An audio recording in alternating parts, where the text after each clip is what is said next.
Hi everyone. I'm Dr. Nina Regens. I'm joining from US Palo Alto area and I'm social media editor for Cephalalgia. And I'm thrilled today that two amazing authors of article for Cephalalgia, which was awarded by our editor, Dr. Sacco, for a video program, joining me today. These are our first and senior authors for the great article addressing global practice recommendations for acute migraine treatment with International Headache Society. And I would like to take little bit of time and let it to be introduction of maybe country, because I know that we have Italy and we have UK, London, and we all here today, which is amazing opportunity to discuss this important work and also pay respect and wonderful congratulations to all authors of this research. So please, Dr. Cristina Tassorelli, tell us a little bit about yourself and your research and practice.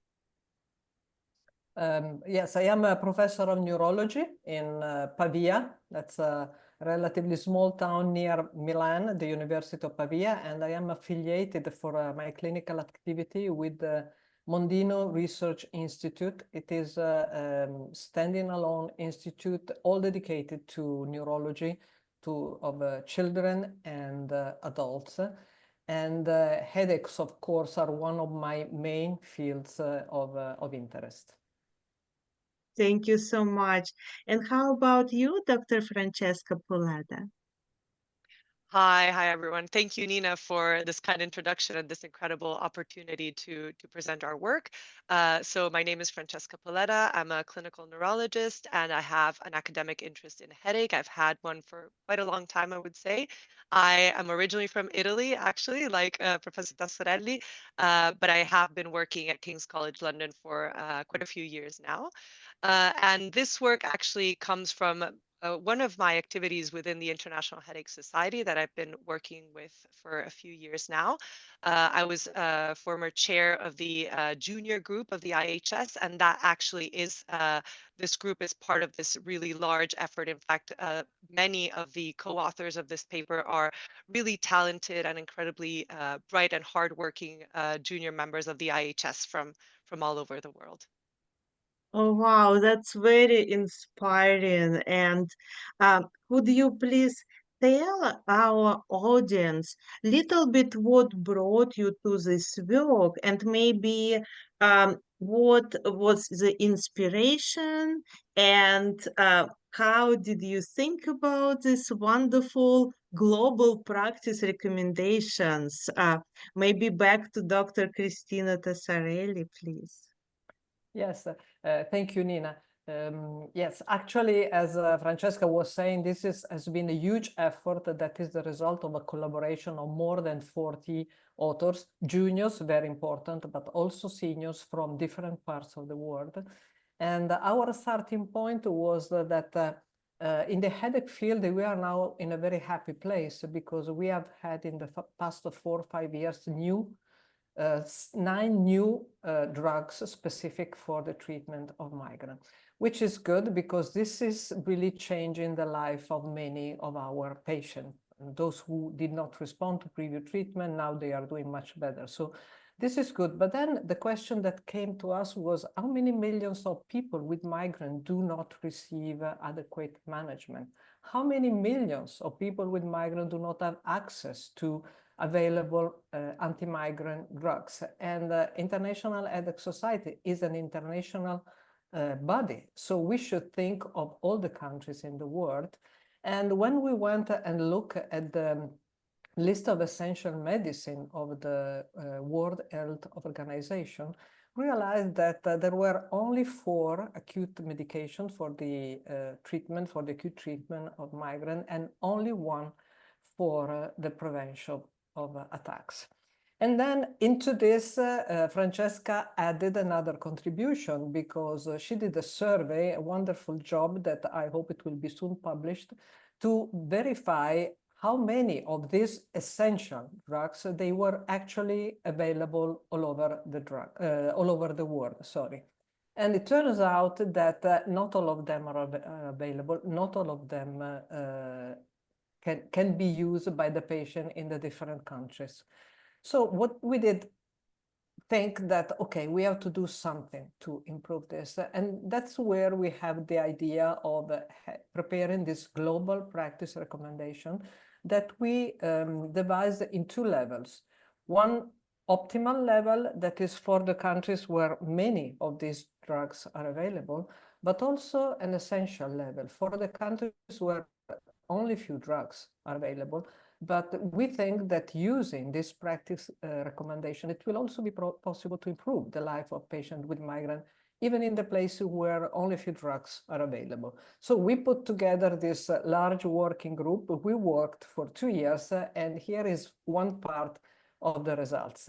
Soon you will also see the practice recommendation for the preventive treatment of migraine. So. That's brilliant. Thank you so much for your research and work, the 2 years of hard work. And maybe back to Dr. Francesca Puledda, what was the methodology and the process for that?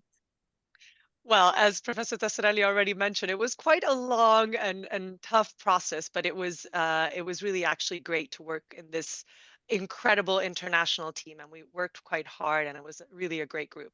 But essentially, the methodology stems directly from the scope that Cristina just highlighted. So obviously, the idea was to develop this international document that was intended for the practical treatment of the drug management of both acute and preventive treatment of migraine. Obviously, for now we have the initial body of work, which is the acute treatment recommendations.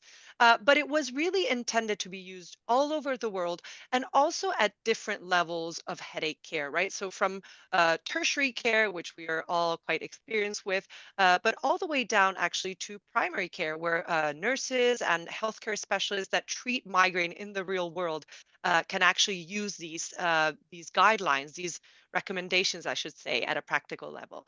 And in fact, I just corrected myself because we didn't technically use a grade methodology. We wanted these recommendations to be useful, to be readily available. So we decided actually to not strictly determine the use of guidelines, but to develop practice recommendations. They were based on already available evidence. So we use systematic reviews, meta-analyses, already existing national and regional guidelines from the national headache societies around the world. And when the best evidence wasn't available, we used expert consensus.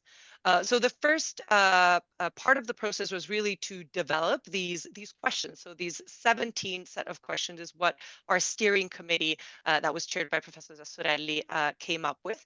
And they are a set of questions, again, very practical, that address the common problems that we all have when treating patients with migraine, at least for the acute treatment. So you will find that the questions stem from the use of specific drugs. So obviously analgesics, nonsteroidal anti-inflammatories, also triptans, of course, and some of the novel acute drugs, but also switching between treatments, the timing of when a treatment should be taken, when it should be repeated, special situations like status migrainosus or vomiting early in the attack, or even, of course, medication overuse, which is a very large problem. And then finally, some special scenarios and patient populations like pregnant and breastfeeding patients, children and adolescents, and elderly, what to do in the elderly population with migraine. So basically, it's a set of really varied questions that, of course, as Professor Tassorelli described, have two tiers, two sets of answers. One is the optimal recommendation that is really intended to be used when everything is available. It's what we want to aspire to when we treat a migraine patient, if we can. And then we have the essential tier, which is the best available evidence to be used in more difficult scenarios, perhaps in lower middle income economies, where not everything is available, particularly in in certain regions of certain countries where headache medicine is not really accessible.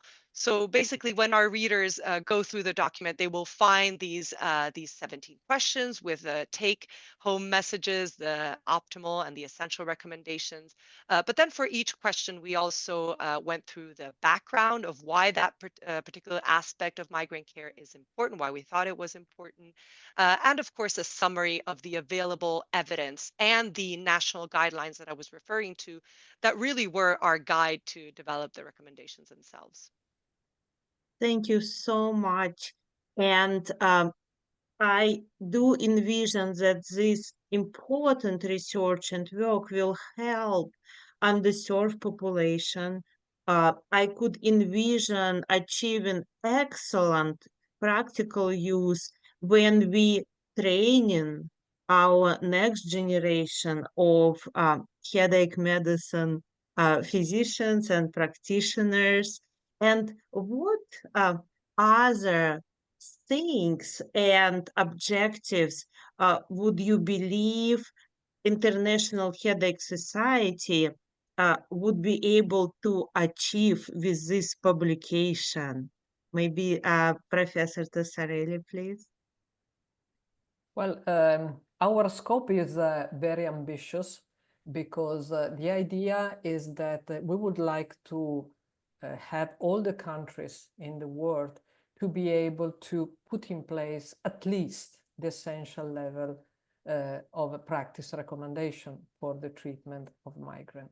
And then the next step would be that whenever the essential level is in place, this guideline, this practice recommendation can be used to as a leverage tool to put in place actions to aim for the optimal level. This will not be easy to put in place.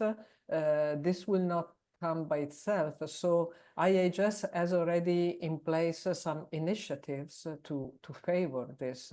And so, for instance, the document is quite a long document, but we summarized all the practice recommendation in an easy to consult table, but we want to do more, maybe to prepare a short version that is easy to consult and also easy to distribute across the countries. We plan to do dissemination at scientific and lay events, social media, like we are doing today, website.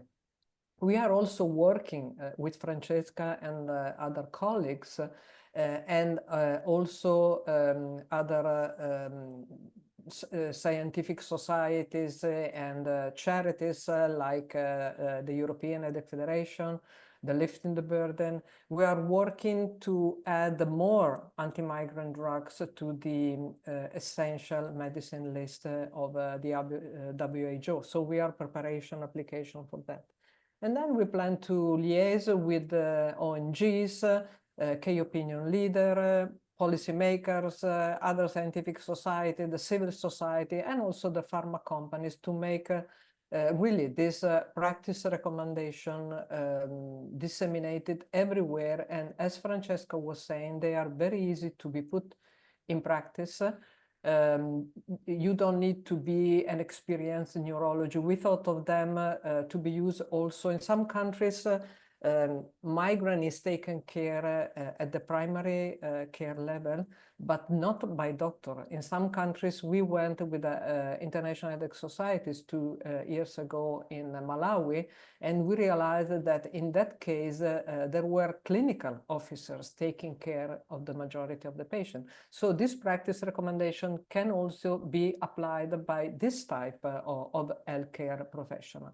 So we are confident that we will make more than an indent in the approach to migraine. That's amazing and will help so many people who live with migraine to get better. So thank you so much for this amazing work. We cannot wait to see more of materials you mentioned coming out of this wonderful work. Thank you so much, and we really appreciate this video program participation and your excellent work. Thank you. Thank you, Thank you. Nina. Thank you, Cristina.